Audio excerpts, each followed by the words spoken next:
Hello, you guys. Here is a voice note and a video that shows my lymphatic drainage routine. I do it about 3 times a week, and it helps with stagnation and motility. So first, we are going to begin rubbing both sides of the collarbone and tapping in the same area. You're going to do the same with the lymph glands on the neck, the underarms, stomach, growing, and behind the knees. You can do this for about 10 to 15 seconds. My friend would always remind me that our body responds best to our own touch. So it's the perfect way to begin and connect. Also, what you're trying to do is just wake up your body and stimulate new blood flow, especially with that tapping.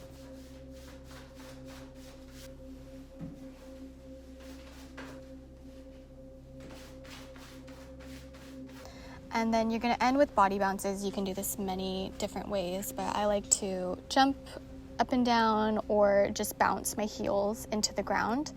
Next, we're going to do a scapular retraction kind of movement. Both arms go up and you pulse your arms back. Compression. It's really good to relax these deep tissues and tightness that we have, and of course bring blood flow. So you want to, with each side, bring your shoulder up into your ear, compress it tight, and then counteract it with a stretch. Stretch, emphasis, not strain. Do this on both sides. And then next, we are going to work on loosening the chest. So we're going to use our knuckles and gently knead into the chest and work all the way up into the shoulder area. And you can really spend lots of time here. I don't think you could do too much in this area. Next, we are focusing on the sternum. It looks like a pinching method, but you're really trying to grab the tissue or the muscle and pull it from the bone, or think of pulling it from the bone and working your way up, and then smoothing everything that you kind of moved upward into your collarbone. This is the last neck compression exercise, and it's the most effective for me, and it looks absolutely insane. So first, you want to move your shoulder about 1/2 inch up, move it 1/2 inch back, 1/2 inch up again. You're gonna keep it there, do not lower it. You're gonna tilt your head, look up at an angle, and then meet your shoulder to your ear. Again, looks absolutely insane, but very effective. So afterwards, to counterbalance that compression, you're gonna take both of your hands and very firmly massage at opposite directions, up the neck and then down the shoulder. And then repeat on the other side. So now we're going to move up the body towards the main neck lymph node called the sternocleidomastoid. You don't want to squeeze too hard, but you're thinking of firmly pressing the muscle. You might find a really tight spot or a more painful spot, and if you do, just take your time massaging it out. Once you feel ready, you're going to press at the top, tilt your head to the opposite side, and angle your head looking down directly at your elbow, and then repeat to the other side.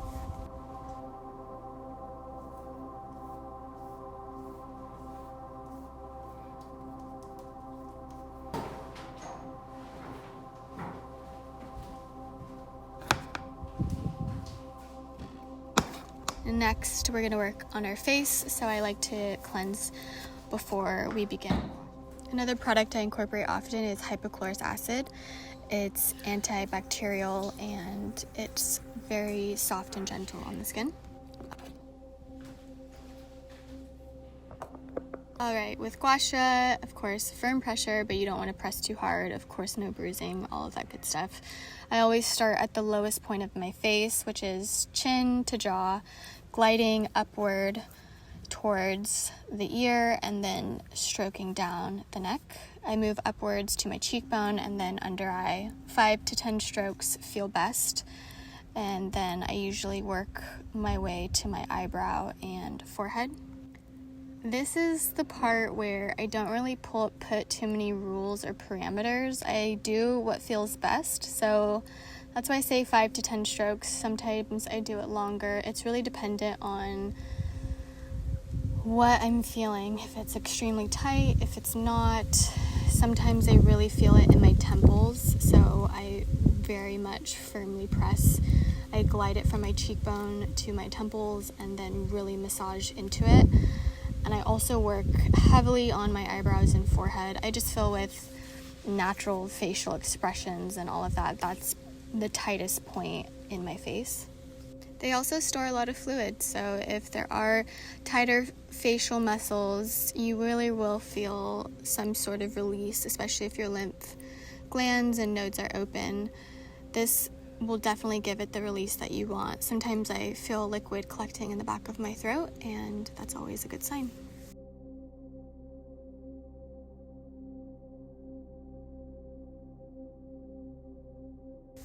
Another favorite technique of mine is to gently pull upward and downward on your ears. Again, a lot of fluid gets trapped in the mastoid bone. Next, you want to massage upward on your tragus. This is again connected to the zygomatic arch. It's the surrounding muscle of this area that can be very, very tight. We're gonna focus on the nose, the nasal cartilage points. I work in total of 3 to 4, depending.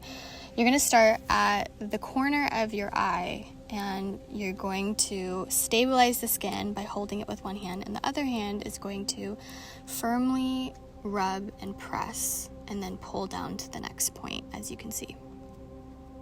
After you're done, you want to compress the muscle that you've been working on and slide gently down all the way to where your nasolabial folds are. I know skin elasticity is important, so rather than tugging or dragging, think of putting pressure first on the muscle. If at any point you do feel like you are pulling your skin, just make sure that you add oil or some sort of cleanser or base. My favorite part of the entire process is now working with the temporalis muscles and the scalp muscles. So when I first began, this part was so tight I could barely pinch or kind of gather that tissue underneath. Again, it's similar to how we kind of worked the sternum. It looks like we're pinching, but we're really gathering. We're really trying to pick up this muscle, this tissue off of the bone, quote unquote. You start at the temples and work your way back. And the farther you go, which is back into your skull, the tighter the muscle should be. So you might lose grip. Okay, near the temporal bone, which is the zygomatic arch, there's an indent, which is essentially your temples. You want to press firmly, hold the pressure, and then as you move your thumbs up and around your ear, you're going to keep gliding and keeping the same kind of pressure until you get to the bottom of your jaw near your neck, and as you do, move your jaw from side to side. You're coming to an end. This is how I kind of check to see if there's any other fluid left in the face. Put both hands out and connect each finger. Take a deep breath in, hold it, and then place your thumbs on your nostrils. You're going to create a cheek puff, essentially. Keep holding, tilt your head down, and hold that for 10 seconds. All right, this is another one of my favorite parts. It's the scalp massage. So it really is, there really is no rhyme or reason. There is, but there isn't at the same time. I like to create tension at the roots. You're not pulling your hair out by any means, but again, you're getting really close to that root. You want to think of your scalp making space in between the bone. It should feel really good. To create more movement, you can pull upward, outward, side, twist. Deeply press into the scalp, see where there are tender areas, stay where it is the most tender, and really work into it. Because I have such tension in my neck, I love to use my hands where the skull meets the neck and kind of in those little divots. I firmly press and I pull each side apart. It feels very, very good, and I sometimes like to tilt my head backwards so that I feel the weight of my whole head in my hands. This is just an extra cheek massage I like to do. Myolines and nasolabial folds, yes, those are two different things. This kind of helps relieve some of that tension if you do have it, so you want to make sure that your under eye area is not affected. If you feel like your eye is being dragged downward, please move lower into the cheek muscle a little bit underneath, or the cheekbone, a little bit underneath the cheekbone. So this is a similar sensation to the firm pressing and massage area, similar to how you treated the lymph nodes or the lymph glands on your neck.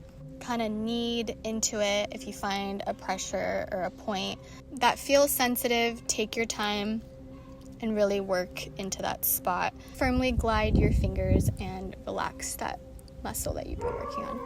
And most importantly, this is a time for us to really connect into your own body. A lot of the times my routine changes depending on the day and the muscle group that I want to focus on. So I hope this helps create some sort of foundation so that you guys can take it and make it your own. Okay.